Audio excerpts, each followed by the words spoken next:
Assalamu alaikum viewers and welcome to my channel Study Law with Bushra. So in today's video we are going to discuss the topic of Section 16 of Transfer of Property Act 1882. But before starting the discussion, I request you all to please subscribe to my channel and don't forget to press the bell icon for latest updates. Do share this video with your friends and don't forget to comment your feedback. So let's move towards the discussion. Section 16 of TPA 1882. Section 16 basically deal करता है transfer to take effect on failure of prior interest.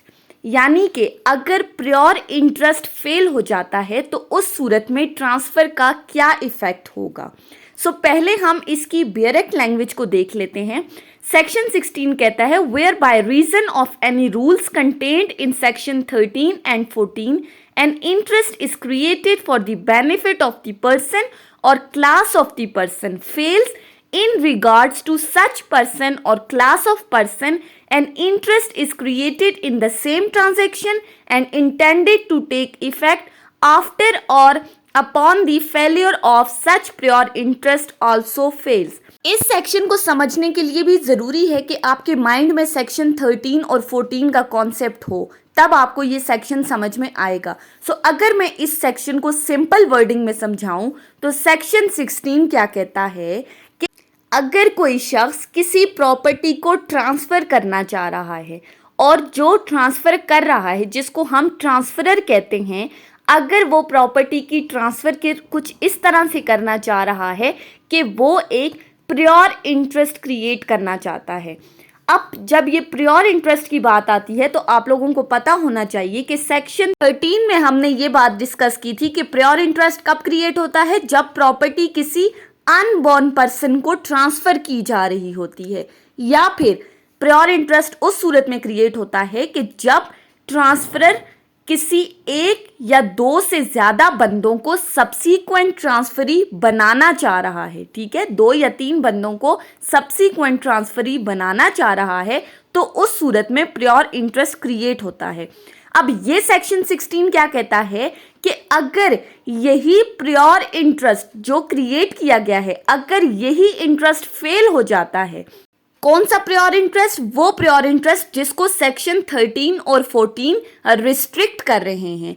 तो अगर कोई ऐसा pure interest जिसको ये section 13 और 14 restrict कर रहे हैं और वो फेल हो जाता है तो उस सूरत में क्या होगा, यहाँ पर ये क्वेश्चन अराइज होता है कि तब क्या होगा. सो सेक्शन 16 में सिंपली ये कहा गया है कि जब प्योर इंटरेस्ट फेल हो जाता है तो उस सूरत में जो सब्सीक्वेंट ट्रांसफरी हैं उनको भी प्रॉपर्टी का ट्रांसफ़र नहीं होगा. सिंपली क्या कहा गया कि अगर ट्रांसफरर कोई प्योर इंटरेस्ट क्रिएट करना चाह रहा है और अगर वो प्योर इंटरेस्ट ही फेल हो जाता है, वो प्योर इंटरेस्ट जिसको सेक्शन 13 और 14 रिस्ट्रिक्ट कर रहे हैं, तो उस सूरत में जितने भी सब्सीक्वेंट ट्रांसफरी हैं उनको भी एज पर सेक्शन 16 प्रॉपर्टी का ट्रांसफ़र नहीं होगा. अब ये तो बात हमने समझ ली, इसको हम एक इलस्ट्रेशन के थ्रू समझते हैं जिससे आपको क्लियरली ये समझ में आ जाएगा.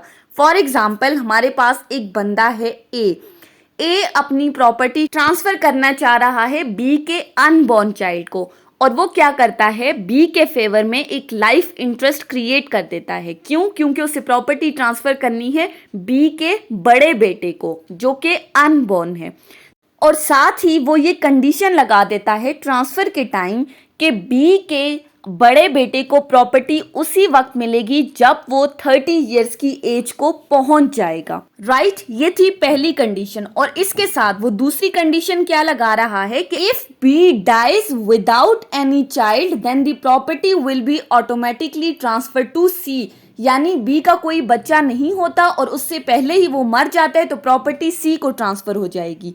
अब जब ए ये प्रॉपर्टी ट्रांसफ़र कर रहा था तो बी और सी दोनों जिंदा थे.